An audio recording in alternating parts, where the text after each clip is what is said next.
WTIM. You're listening to WTIM, your information station, and our morning show. It's brought to you by People's Bank and Trust, where they put people first, and Landmark of Taylorville. I'm your host, Grayson Bauman. Joining us in this segment, I've got Shalis Nagel. Shalis is the executive director of Kimmerer Village. Shalis, good morning to you. How are you today? I'm good. Good morning. Thanks for having me. Of course. Glad to have you here today. And to tell us a little bit, first and foremost, about the therapeutic riding program. We've heard a little bit about it, but I think folks need to know for certain that their involvement is being asked for and welcomed. What can you tell us about the therapeutic riding program at Kimmerer Village? So Kimmerer Village, as a facility since 1914, we've always had horses, right? It started as a farm, so there were horses. We have original photographs of the kids, riding the horses, using the horses to complete work. So it's not a completely new part of Kimmerer Village Inc.'s programming, but I think in terms of its current state, that's just very exciting and new. We built an indoor riding arena based on a specific bequest, which facilitated that construction about 14 years ago. So we're very blessed to have a beautiful indoor riding arena with indoor stalls and storage facility for the hay, a horse washing station, all those really wonderful things to provide equine therapy to the community. So the indoor riding facility about 14 years ago comes about. And does that see a whole lot more use in the wintertime, like I'm thinking? It does. It does. It just really makes it so much more comfortable to ride, almost regardless of the weather. Really extreme temperatures, of course, we want to take care of the horses' safety and people's safety as well. But really, it extends the ability to ride so much more throughout the year. Tell us a little bit about the RIDE program in specific. What it stands for, first and foremost, might be a good thing too. But what can you tell us about the RIDE program that you've got? So our RIDE program is a fairly new program. In January, we were able to certify 2 additional certified therapeutic riding instructors through the PATH certification program. We've had Amber Miller with us for a little over 14 years. She really grew the equine riding program. She has been PATH certified. She's also an LCSW. But with the addition of these 2 additional individuals as certified riding instructors, Grace and Bonnie, we were able to expand. So that's where the RIDE program came in. And RIDE stands for all kinds of things, obviously riding a horse, but in terms of resiliency, responsibility, regulation, I is independence, integrity, intuition. The D can be things like dependability, determination, and the E obviously for equine, empathy, all kinds of things that are good just to feed the soul. So, and that's a loaded acronym then, as RIDE is. But the 2 additional instructors, is that just allowing for more, time slots and opportunities? And what does that kind of mean now that you've expanded to the public, that you've got these 2 additional instructors? Are we going to kind of continue to expand further and further now that we've added them to the list? We really hope to. What it meant in the short term is that we added hours and days to the ability to ride. Amber's schedule was a little more limited, and Grace and Bonnie have some Saturday morning sessions, really 10 a.m. to 2 p.m., Thursday and Friday, 10 a.m. to 4 p.m., and Monday and Tuesday, 10 a.m. to 6 p.m. So added some additional riding time. We have group sessions, we have individual sessions, and aside from getting a clearance from your physician to be able to ride, filling out some initial paperwork in terms of what your goals are, then it's really open to any kids in the area who would like to experience. We really have wonderful gypsy vanner horses with these amazing temperaments. So we really want to share that with the community. Well, let's talk a little bit about those horses, because, me and Leroy were at the Labor Day parade on Monday down in Pana, and saw some of the horses, and I just went, man, I don't know anything about horses. So I don't know if I could tell you the difference between them, but you mentioned obviously the specific type. Are there any other horses that are on hand? We do have a few miniature horses, but all of our horses that we use in our therapeutic riding program are gypsy vanners. So they're really a cross between what I would call a regular horse and a draft horse, like a Budweiser horse. So they're not nearly as big as a Clydesdale, but they do have that lower center of gravity. They're really sturdy, and their demeanor is just incredibly calm and nurturing. Their ability, really honestly, to connect with the kids and families that we work with is pretty remarkable. So I would assume this was by choice that we've brought these Gypsy Vanner horses in. Has that always been the case? Has that been a regular horse that we've had even for the last, say 15 plus years? Or are we pretty used to those guys? I would say about 12 years. 12 We've been years? working with the Gypsy Vanners. We built our herd to really 15 of pretty well exclusively Gypsy Vanner, again, that we use with our therapeutic riding program. They were really bred for this kind of work, to be very calm. We linked with a ranch in Tennessee that doesn't exist anymore, but the gentleman who was running that breeding program was a veteran, and the horses were really intended to be used with veterans to work with PTSD. So we knew that they could really work well for our kids with our residential and foster care program initially. When we first started the relationship, we won our first horse through a Facebook contest, and then just continued to develop that relationship and a little bit of breeding exchange to really build the herd to where we are today. The good side of social media, by the sound of it there. And I guess my question to you quickly would be, say I am maybe slightly intimidated by a much larger horse. Do you find that the kids are almost more comfortable because of their size, because they're just that temperament? Have you seen that the kids have really responded well? Absolutely. It's really just an amazing experience to see kids who've maybe never been around horses, or certainly have just their own level of fears based on whatever their life experiences, to connect with this very gentle, still being that still interacts with them, but is just waiting. It's waiting for them to make that connection, to just lean on them, pet them, brush them. Our riding instructors are amazing in terms of really going slowly and working up to that riding experience. That is not the only riding experiences that are offered. And I do want to highlight, and make sure we have time to highlight here in this first segment, about Horses and Heroes. What's the difference between the two programs, and what can you tell me on that front? So Horses and Heroes is our riding program we've had quite a while. It's geared a little bit more to kids with some disability. It's a pretty broad definition. So any child with an IEP, a child whose family physician maybe would just recommend in riding that they experience therapeutic riding, then that will qualify them for Horses and Heroes. Horses and Heroes is partially supported by some community grants, so there are some more scholarships available for the Horses and Heroes program. Scholarships wise, is it fairly easy to get yourself, get a hold of those? Is that something that I need to come through Kimmerer Village to be able to do so? Yes, you would just contact Amber Miller there at Kimmerer Village, and you can reach her by amber.miller@kimmerervillage.org, or you can call our main number, 217-226-4451. Ask for Amber. Amber works Monday, Tuesday, Thursday, Friday. So she's there throughout the week, and she will talk to you about which riding program would best suit your needs and what financial support's available. And Charles, I apologize if you mentioned this. This is, again, something that a physician might need to recommend, or might want to push along the line as a possibility before you come asking about the program? Right. So for Horses and Heroes, really any medical professional. So it wouldn't have to be a physician. It could be a mental health provider, a nurse practitioner, physician's assistant, your physical therapist for kids. Maybe the school principal wants to say this child doesn't quite qualify for an IEP, but we've seen some things about the child that would really just make them ideally suited for the Horses and Heroes program. Can we talk then about that connection between the schools locally that might recommend a child for that and Kimmerer Village? What have you seen from the program in terms of those two connections there? It's been really exciting. We've had a couple school field trips come out to visit the barn, meet the horses, brush the horses, depending on the school's interest level in terms of riding. We also have a few miniature horses, which are really like very enormous dogs.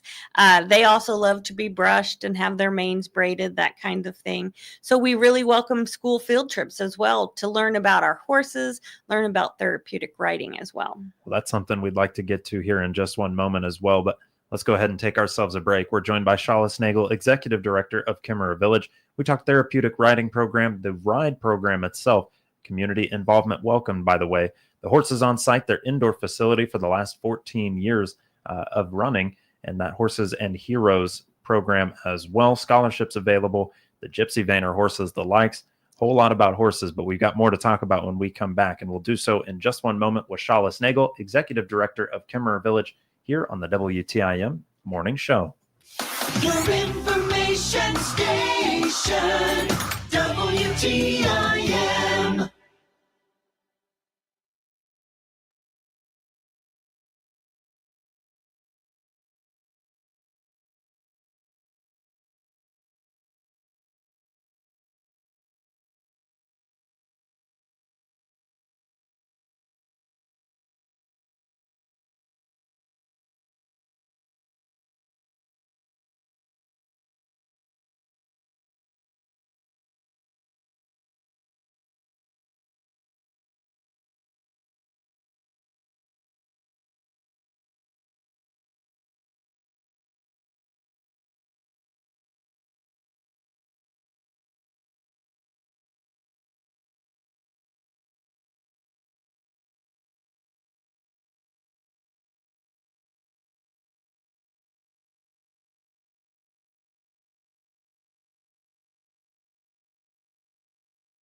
Your information station, WTIM. You're listening to WTIM, your information station, and our morning show. It's brought to you by People's Bank and Trust, where they put people first, and Landmark of Taylorville. I'm your host, Grayson Bauman. Joining us in this segment, we've got Shalis Nagel, Executive Director of Kimmerer Village. We talked a lot about the therapeutic riding programs that are available. We want to come back and double down and just make sure folks know that how getting involved or how to get involved is actually super simple. So Shalis, what can you share with us about getting involved? Again, we are open to the public in terms of riding instruction and that really therapeutic connection to our amazing Gypsy Vanner horses in our indoor riding arena that we are incredibly proud of. We have 3 separate certified therapeutic riding instructors. We offer weekend time, Saturday 10 to 2, Thursday and Friday 10 to 4, Monday and Tuesday 10 to 6 p.m. So quite a bit of flexibility. Just contact Amber Miller at amber.miller@kimmerervillage.org to talk about which of the programs would best meet your needs, the ride program or the Horses and Heroes program, to ask about fees. And we also offer groups. So if you have a sibling group that might like to do some riding together, we really welcome that. We just really want everyone to know about the wonderful opportunity in Assumption. And there are more opportunities to be involved with Kimmerer Village. We mentioned it just briefly there. School field trips, those group tours, and speakers even, getting you out to the various events, maybe even on the morning show. What can you tell us about your guys' desire to be just as involved in the community as they are with you? Well, we really welcome any speaking event. We can come to speak to church congregations, women's groups. I've been to the Kiwanis a couple of times. Any group that would like to either know more about the Kimmer Village mission or might like to know more about our horse program, or would just like some information on mental health. We have quite a few speakers available. You just have to reach out to 217-226-4451, and you can ask for me, Shalis Nagel, or you can ask for Amy Sparks in the foundation, and we would love to connect to your community group. And the opportunities are there, so go ahead and use those opportunities in doing so. One other way of supporting coming up here is the Kimmer Village Golf Outing, and I know we got to talk to Carson and Amy a little bit about it, but I'm just wondering, hey, it's almost here. How successful has the registration been, and how excited are we for it? We are just thrilled. We've done it for several years, over 30 years, but this year we have just had a huge outpouring of community support for sponsorships. And that's such a great thing because all of those funds go back to the Kimmer Village mission. So the level of sponsorship this year has been incredible. Of course, Oak Terrace down in Pana is just so welcoming, and it'll just be a beautiful day, though temperature's going to drop a little bit. All of the golf teams are full again for this year, which is typically the case. This is a little bit earlier than usual. So we're really excited about that. We're looking forward to a great day. That's a good thing. It's a good thing to be full for sure in this regard. And now next year you can come back and say, hey, I mean, we were 2 months out and we were already full. So you might want to jump on this even earlier. So the Kimmer Village Golf Outing, and when will that be kicking off at Oak Terrace? It will be at 8 a.m. this Friday. I will say we also have some raffle tickets if you go to our website, and those you do not have to be present to win. We are going to draw before the golf tournament, so we can announce the winners, but those are still out there to be had. So there's some great prizes. So a chance at the raffle drawing is still available to you. And while your team can't get involved in the golf outing, it does start at 8 a.m. this Friday at Oak Terrace. So that's a look at the Kimmer Village Golf Outing coming up here as well. You mentioned this to me, and we're both in agreement. All right, that Christmas comes a little too early these days. It doesn't mean that we're Grinches. It means that we like some of the other holidays in between. But you've heard a little bit about some Christmas talk, and I'm wondering what you've heard and what you can answer to question-wise that you got. We have had a church contact us in terms of gift for our kids.